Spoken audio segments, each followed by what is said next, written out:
Hello students, আমরা last দুটো class কোলয়েডের কিছু ইম্পর্ট্যান্ট প্রপার্টি সম্পর্কে আলোচনা করেছিলাম। আমরা সেখানে টিন্ডাল ইফেক্ট, ব্রাউনিয়াম মোশন আর কোলয়েডের যে চার্জ অন কোলয়েডের স্টেবিলিটি, এই সমস্ত প্রপার্টিগুলো সম্পর্কে দেখেছিলাম এবং কয়েকটা প্রসেস সম্পর্কে দেখেছিলাম। সেখানে ইলেকট্রোফোরেসিস দেখেছিলাম, ইলেকট্রো অসমোসিস দেখেছিলাম এবং তার সঙ্গে একটা ইম্পর্ট্যান্ট টার্ম সম্পর্কে পড়েছিলাম, আইসো ইলেকট্রিক পয়েন্ট। ঠিক, আশা করছি তোমাদের মনে আছে। আজকে আমরা কোলয়েডের আর একটা ইম্পর্ট্যান্ট প্রপার্টি সম্পর্কে পড়ব, যার নাম হচ্ছে কোলয়েডের তঞ্চন বা কোঅ্যাগুলেশন অফ কোলয়েডস।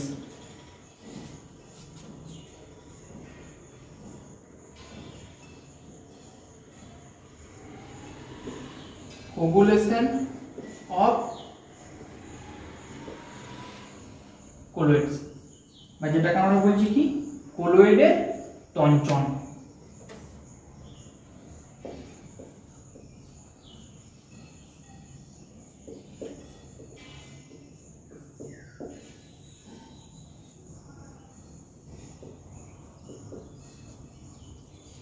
এই কোলয়েডের তঞ্চন সম্পর্কে তোমাদেরকে আমি আগের দিনেও একটু বলেছিলাম। আজকে দেখো আমরা পুরো ডিটেলসে আলোচনা করব। তাহলে চলো আজকের ক্লাসটা কন্টিনিউ করি কোলয়েডের তঞ্চন সম্পর্কে। ধরো এটা একটা পাত্র আছে,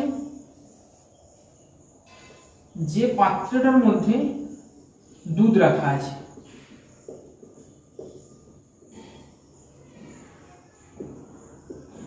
এই পাত্রের মধ্যে কি রাখা আছে না দুধ আছে, ঠিক আছে।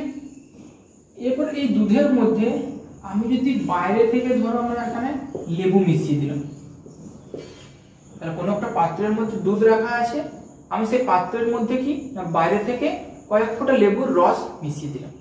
যদি মিশিয়ে দিই তাহলে কি হবে বলো না, এই যে দুধটা আছে সেই দুধটা কি হবে বলো না, দুধ কি নিয়ে তৈরি হয় বলো, এখানে কি থাকে না কিছু প্রোটিন মলিকিউল থাকে, তার সাথে কে থাকে না জল থাকে, তাই তো। তাহলে যখন আমরা লেবুর রসটা মিশিয়ে দেব তখন কি হবে না, এই যে জলের যে পোরশনটা, যে জল অর্থাৎ যেটা আমাদের হচ্ছে বিস্তার মাধ্যম, সেই বিস্তার মাধ্যমটা কি হবে না গ্লাসের যে ওপরের অংশ, সেই ওপরের অংশে কে চলে আসবে না ওই জল চলে আসবে ওপরে, অর্থাৎ বিস্তার মাধ্যমটা কোথায় চলে এলো না ওপরে চলে এলো। তাহলে এটাকে জল। আর যে বিস্তৃত দশার যে অণুগুলো সেগুলো কি হবে না তলায় ওরা থিতিয়ে পড়ে।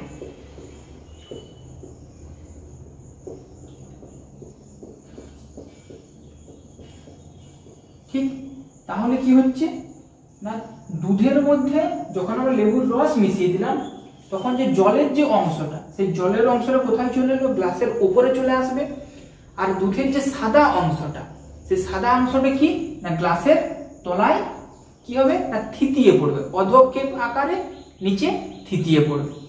এই যে ঘটনাটা, এই ঘটনাটাকেই আমরা বলি কি না কোলয়েডের তঞ্চন বা কোগুলেশন। ঠিক, তাহলে এটাকে আমরা যদি ভাষায় বলি তাহলে কি না দুধ কি একটা কোলয়েডীয় দ্রবণ। তাহলে কোনো একটা কোলয়েডীয়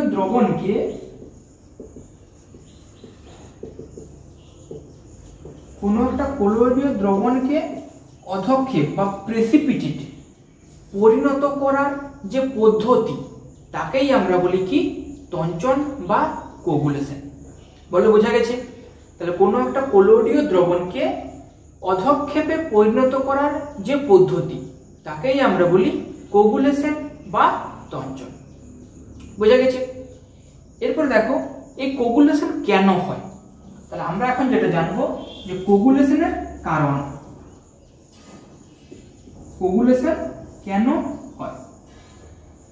কোগুলেশন হচ্ছে মানে কোনো একটা কোলয়েডীয় দ্রবণ মানে সেখানে কি আছে চার্জ আছে, হয় পজিটিভ, আদারওয়াইজ নেগেটিভ। কোগুলেশন হচ্ছে অর্থাৎ কি হচ্ছে না প্রেসিপিটেট তৈরি হচ্ছে। প্রেসিপিটেট কখন তৈরি হবে? যদি ওই চার্জগুলো যদি নষ্ট হয়, তাই তো।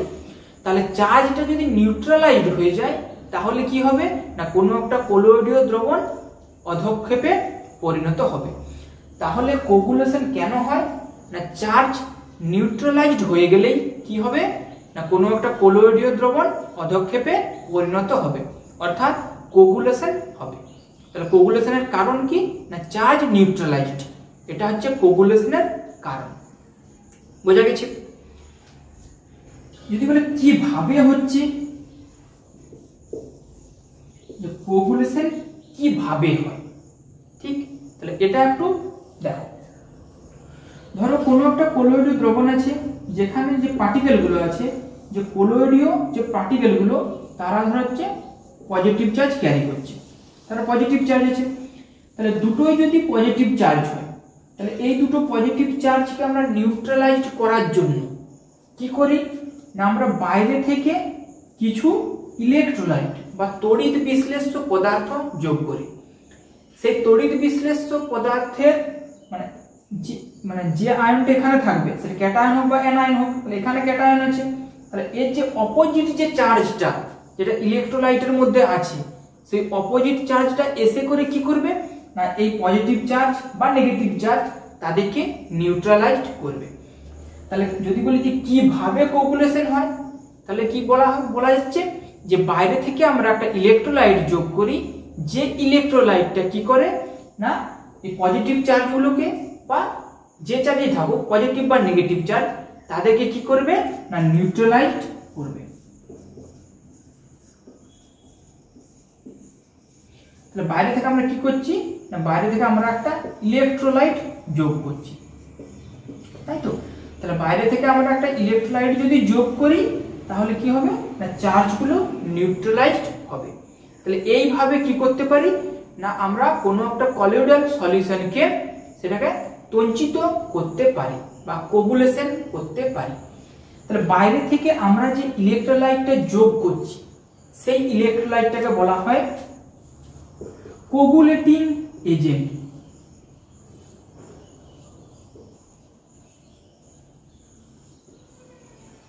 বাইরে থেকে আমরা যে ইলেকট্রোলাইটটা যোগ করছি কিসের জন্য না নিউট্রালাইজ করার জন্য, সেই ইলেকট্রোলাইটটাকে বলা হয় কি কোগুলেটিং এজেন্ট বা তঞ্চনকারী পদার্থ।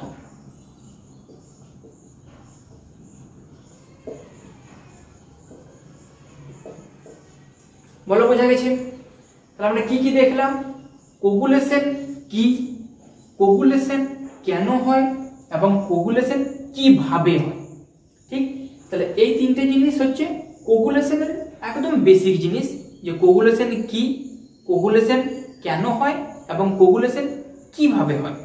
এবং বাইরে থেকে যে ইলেকট্রোলাইটটা যোগ করছি সেই ইলেকট্রোলাইটটাকে কি বলা হয় কোগুলেটিং এজেন্ট বা তঞ্চনকারী পদার্থ। ঠিক আছে, তোমরা এটা কপি করো। এটা কপি হয়ে গেলেই আমরা আমাদের নেক্সট যে টপিক অর্থাৎ কোগুলেশনকে আমরা কতগুলো মেথড দ্বারা এক্সপ্রেস করতে পারি সেটা সম্পর্কে দেখো। চলো কপি করো।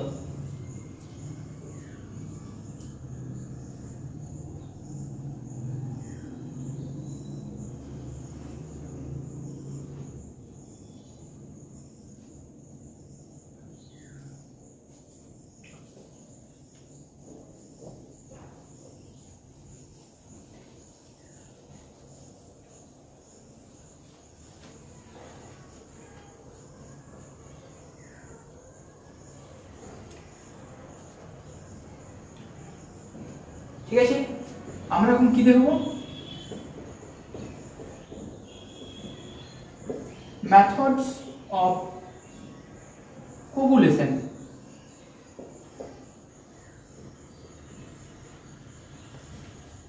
ঠিক আছে, আমরা ফার্স্ট যে মেথডটা দেখব সেটা হচ্ছে কি by addition of an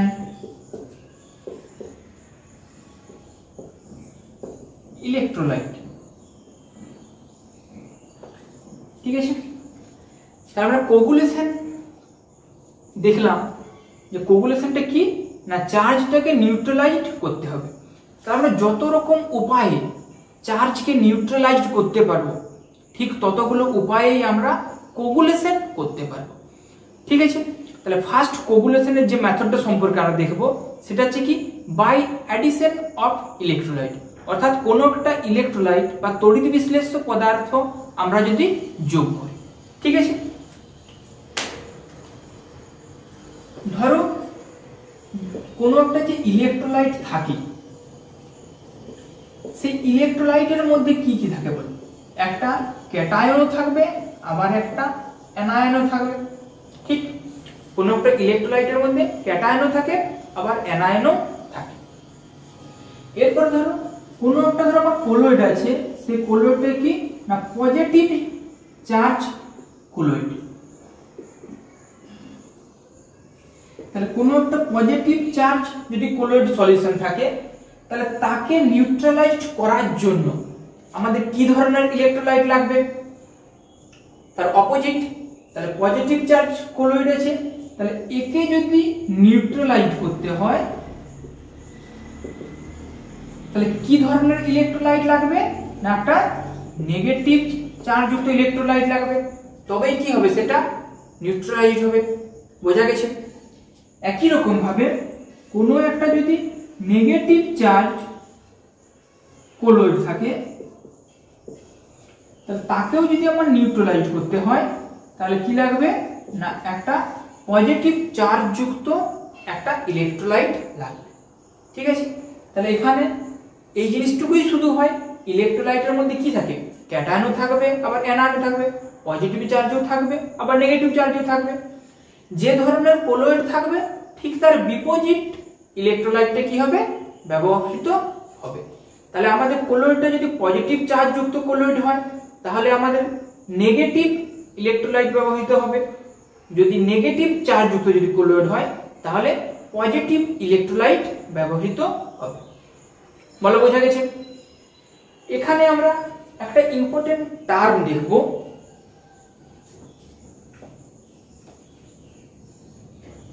coagulation value.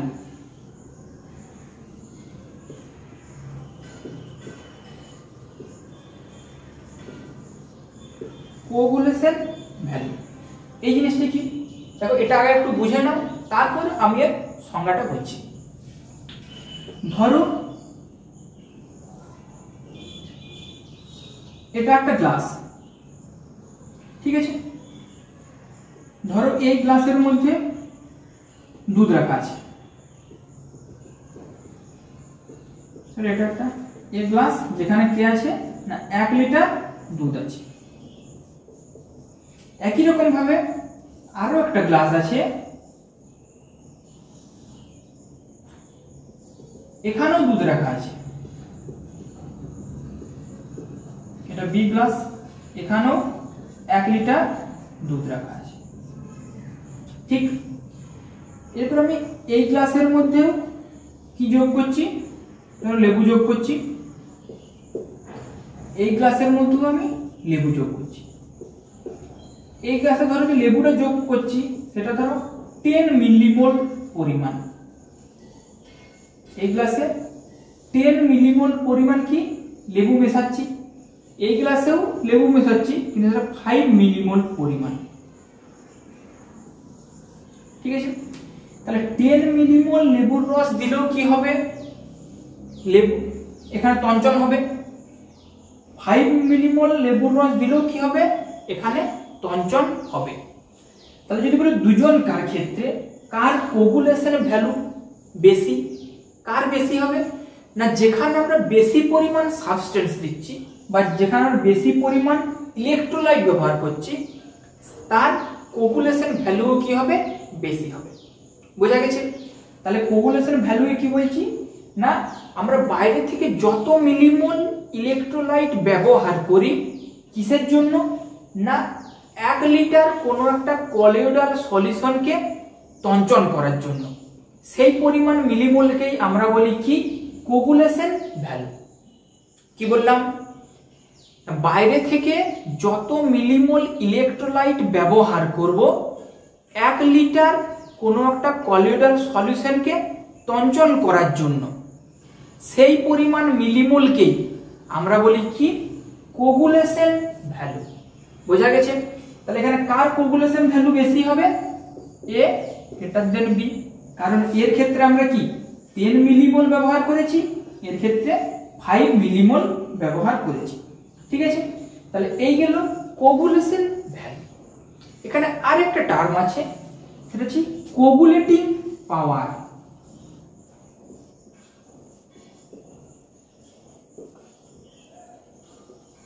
বা যেটাকে আমরা বলি তঞ্চন ক্ষমতা।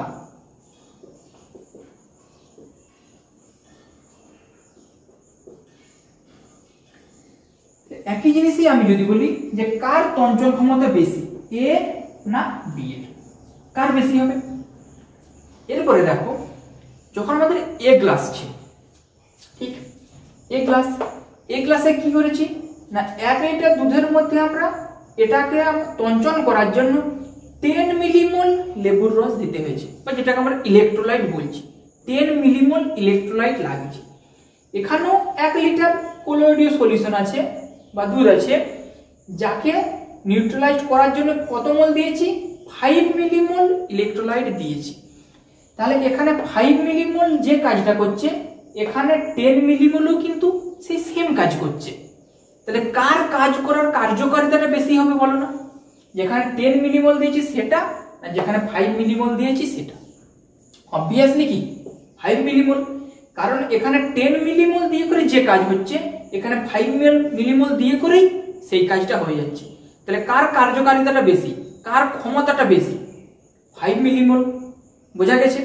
তার মানে তঞ্চন ক্ষমতাটা কার বেশি হবে? বি এর থেকে এর কম হবে, তাই তো? যে কারণে আমরা বলতে পারি কি না এই কোগুলেটিং পাওয়ার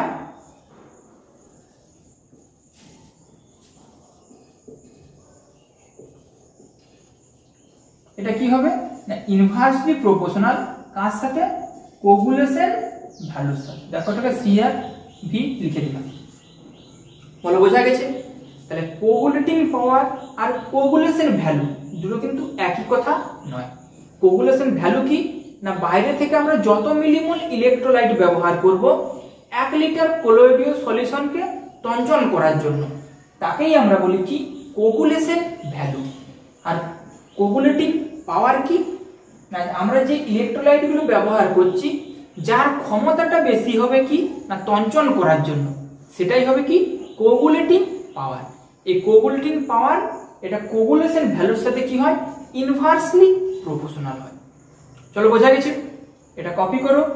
এরপরে আমরা একটা ছোট্ট একটা সূত্র বলবো, ঠিক আছে? চলো এটা কপি করে নাও।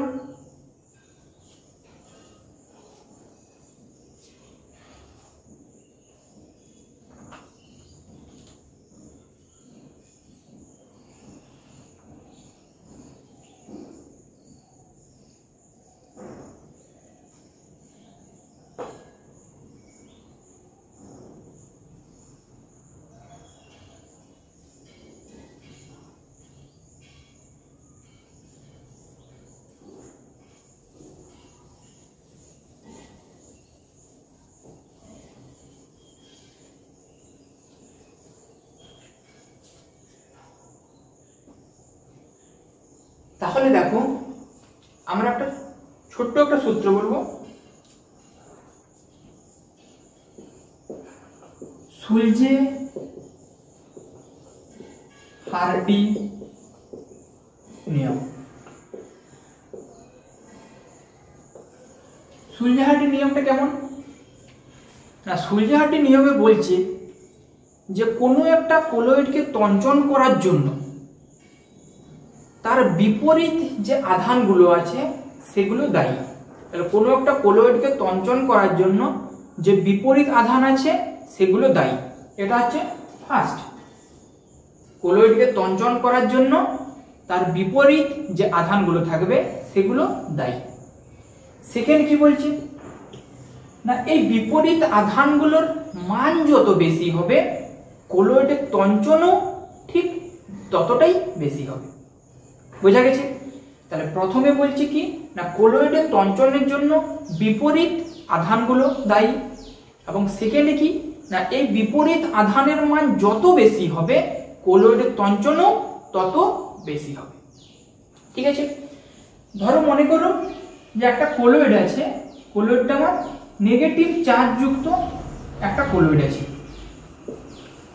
ঠিক আছে, তাহলে এই নেগেটিভ চার্জ যুক্ত কোলয়েডকে তঞ্চন করার জন্য আমার কিরকম ইলেকট্রোলাইট লাগবে, তার অপোজিট পজিটিভ লাগবে। তাহলে এটা হচ্ছে কি ফার্স্ট সূত্র, বোঝা গেছে? তাহলে একে নিউট্রালাইজ করার জন্য এর বিপরীত আধান ইলেকট্রোলাইট লাগবে, এটা গেল প্রথম। দ্বিতীয়ত কি বলছে না ওই যে বিপরীত আধানটা দরকার, সেই বিপরীত আধানটার মান যত বেশি হবে কোলয়েডের তঞ্চনও কি হবে ঠিক ততটাই বেশি হবে। তাহলে মনে করুন যে এই নেগেটিভ চার্জটাকে তঞ্চিত করার জন্য আমরা ধরো Na plus Mg2 plus Al3 plus কাকে মানে কে সবচেয়ে ভালোভাবে কাজ করবে, Na প্লাস Mg2 প্লাস না Al3 প্লাস? কে বেশি ভালোভাবে কাজ করবে না যার চার্জ বেশি থাকবে, অর্থাৎ Al3 প্লাস, তাই না? কারণ Al3 প্লাস এর মধ্যে কি আছে তিনটে পজিটিভ চার্জ আছে, Mg2 প্লাস এর মধ্যে দুটো আছে, Na প্লাস এর মধ্যে একটা আছে। তার মানে Al3 প্লাস ও একসাথে কি করতে পারবে না তিনটে নেগেটিভ চার্জকে নিউট্রালাইজ করতে পারবে। কিন্তু সেখানে যদি Na প্লাসকে দেখি, Na প্লাস শুধুমাত্র একটা নেগেটিভ চার্জকেই নিউট্রালাইজ করতে পারবে। ঠিক আছে, তাহলে যার মধ্যে চার্জ যত বেশি হবে তার নিউট্রালাইজ করার ক্ষমতাও কি হবে তত বেশি হবে। ঠিক আছে, তাহলে আমরা এখানে যদি দেখি তাহলে এখানে নিউট্রালাইজ করার ক্ষমতা কার সবচেয়ে বেশি হবে, Al3 plus Mg2 plus Na plus. চলো বোঝা গেছে? তাহলে এটা গেল কি না সুলজে হার্ডি নিয়ম। ঠিক আছে, তা তুমি এখানে লিখে রাখতে পারো যে কোনো একটা কোলয়েডের যে কোগুলেটিং পাওয়ার তঞ্চন ক্ষমতা সেটা কি হবে প্রপোর্শনালি চার্জ অন আয়নস, লিখো চার্জ অন আয়নস, তাই তো? আয়নের চার্জ যত বেশি হবে তার কোগুলেটিং করার যে ক্ষমতা যে পাওয়ার সেটার মানও কি হবে বেশি হবে। ঠিক আছে, তাহলে এই গেল কি না আমাদের ফার্স্ট যে প্রসেস সেটা সম্পর্কে। আমাদের নেক্সট যে প্রসেস সেটা দেখো।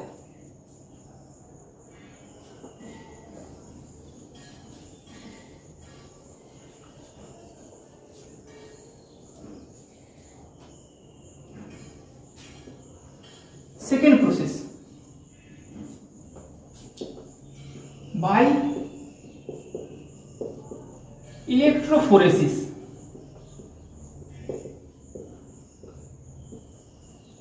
ইলেকট্রোফোরেসিস কি এটা আমরা আগের দিন আলোচনা করেছি। ঠিক আছে, তাহলে দেখো ইলেকট্রোফোরেসিসের সাহায্যে আমরা কিভাবে কোনো একটা কোলয়েডের তঞ্চন করতে পারি। ঠিক আছে, দেখো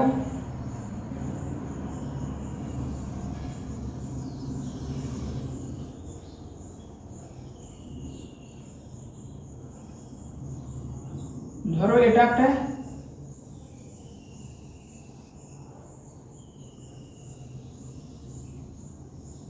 ইউ আকৃতির নল। ঠিক আছে, এটাকে এই নলটাকে আমরা কোনো একটা কোলয়েডাল সলিউশন দিয়ে কেটে ভর্তি করে দিয়েছি। ঠিক আছে, তাহলে এখানে কি আছে কোলয়েডাল সলিউশন।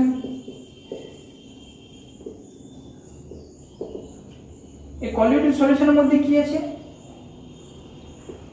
কোলয়েডীয় পার্টিকেল গুলো আছে, ঠিক এগুলো থাকবেই। এখানে কি আছে কোলয়েডীয় পার্টিকেল গুলো আছে। ধরো আমি ধরে নিচ্ছি যে কোলয়েডীয় পার্টিকেল গুলো আছে সেগুলো হচ্ছে কি না পজিটিভলি চার্জ কোলয়েড।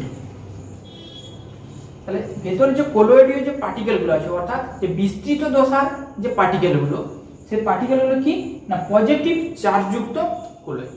ঠিক আছে, এরপরে এই যে ইউ আকৃতির নলটা আছে এর দুটো প্রান্তে আমরা দুটো ইলেকট্রোড যোগ করছি।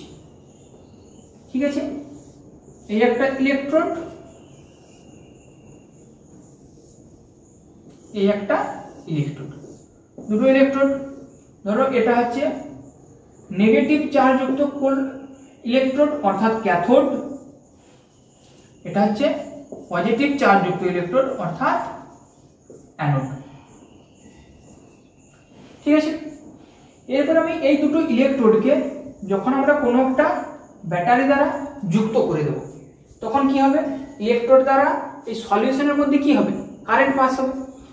যদি কারেন্ট পাস হয় তখন তাহলে কি হবে, যে এই পজিটিভ চার্জযুক্ত যে কোলয়েডগুলো সেগুলো কোন দিকে মুভ করবে, এরা পজিটিভ চার্জযুক্ত কোলয়েড, অর্থাৎ এরা নেগেটিভ ইলেকট্রোডের দ্বারা নেগেটিভ যে ইলেকট্রোড আছে সেই দিকে মুভ করবে। এই পদ্ধতিটাকে আমরা কি বলি, ইলেকট্রোফোরেসিস। আগের দিন বলেছিলাম। তার ভাগের মধ্যেও যদি বলি এটাকে আমরা ক্যাটাফোরেসিস বলি। যখন কোলয়েডগুলো যখন ক্যাথোডের দিকে মুভ করে তখন সেটাকে আমরা কি বলি, cataphoresis.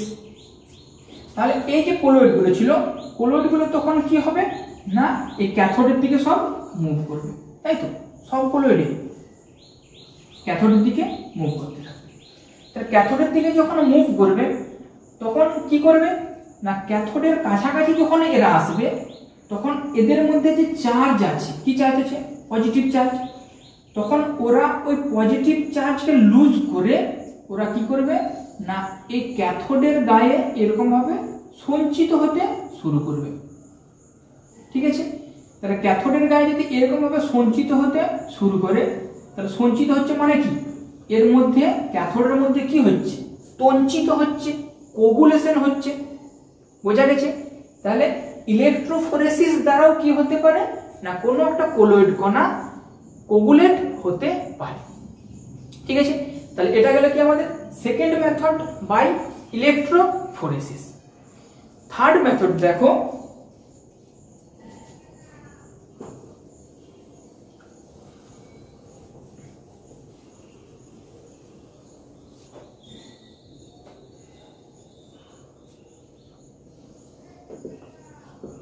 by persistent dialysis. Dialysis মানে কি না ঝিল্লি বিশ্লেষণ। পারসিস্টেন্ট ডায়ালিসিস মানে কি না ঝিল্লি বিশ্লেষণটা আমরা বারবার করছি বা অনেকক্ষণ ধরে করছি, সেটাকে আমরা বলি কি পারসিস্টেন্ট ডায়ালিসিস। এটা কিভাবে হয়,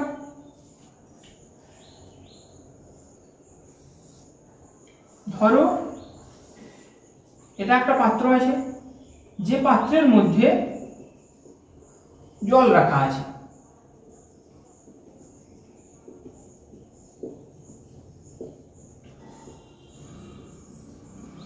এই পাত্রের মধ্যে এটা কি রাখা আছে, জল। এরপর এই পাত্রের মধ্যে একটা অ্যানিমেল মেমব্রেনকে ডোবানো হচ্ছে।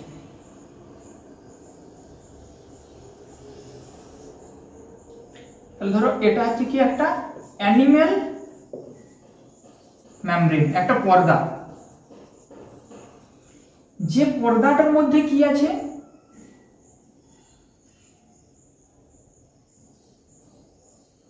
এটা অ্যানিমেল মেমব্রেন। যে পর্দার মধ্যে এখানে কি আছে না কোলয়েডীয় দ্রবণ আছে।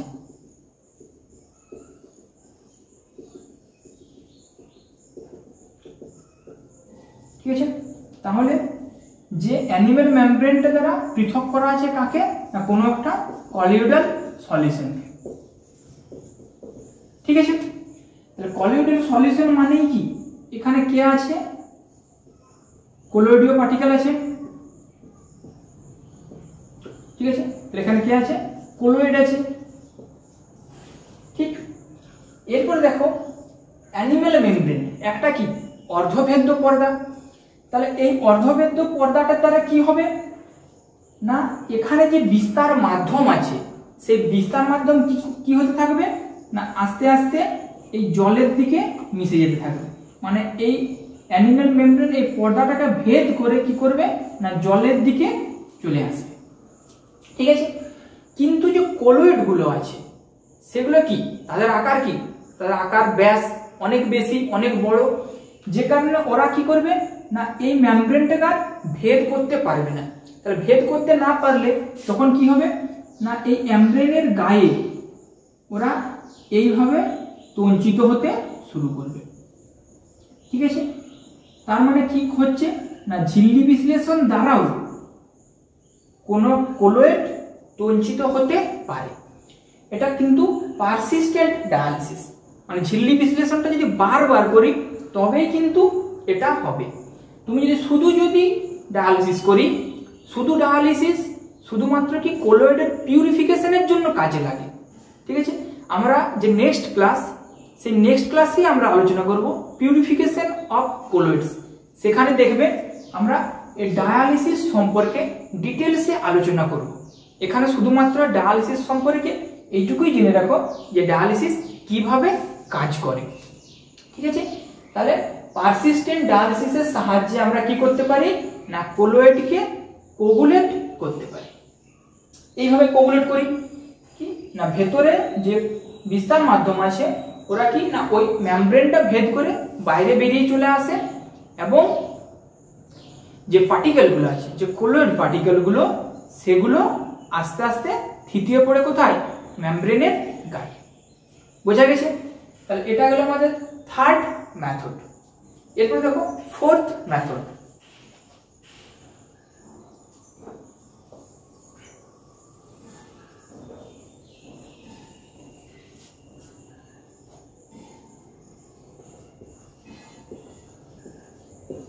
By mixing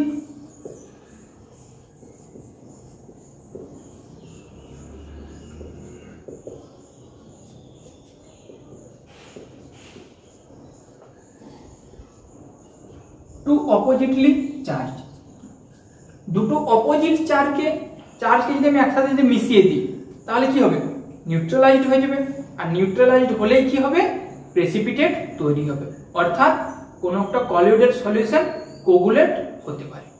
তাহলে ধরো এটা একটা পজিটিভ চার্জ, এটা একটা নেগেটিভ চার্জ, এরা যখন পাশাপাশি আসবে তখন কি করবে এরা পরস্পরের সাথে নিউট্রালাইজড করবে। তাহলে নিউট্রালাইজড যখনই হয়ে যাবে তখন তাহলে ওই যে কলোয়েডীয় যে পার্টিকেলগুলো আছে তারা কি হবে না আস্তে আস্তে থিতিয়ে পড়বে, অর্থাৎ আস্তে আস্তে তারা থিতিয়ে করে কি প্রেসিপিটেট তৈরি করবে। আর প্রেসিপিটেট তৈরি করা মানে কি হলো না কলোয়েডটা